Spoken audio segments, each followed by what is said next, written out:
ពាក្យស្អប់ខ្ពើមអូនផ្ដាំយល់ឲ្យគេខេអូនឈប់ខេបងហើយថ្លៃ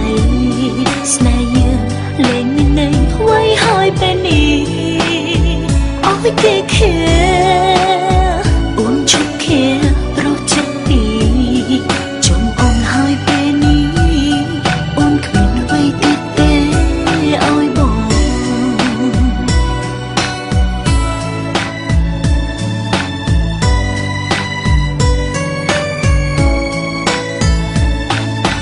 មិនបាច់ស្រឡាញ់មិនបាច់អាណិតបើចិត្ត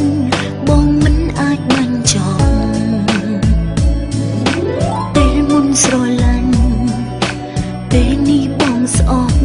ចិត្តអូនស្លាប់បាត់ហើយខុសគ្រាដើមអូនគ្មានអ្វីដែលត្រូវតវ៉ា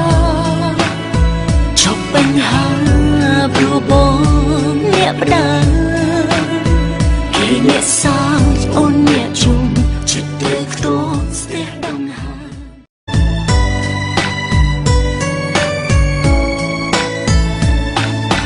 មិនបាច់ស្រឡាញ់មិនបាច់អាណិត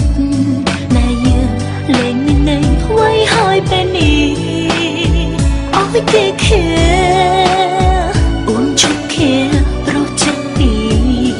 ចុំអូនហើយពេលនេះអូនគ្មានអ្វីទៀតទេឲ្យបង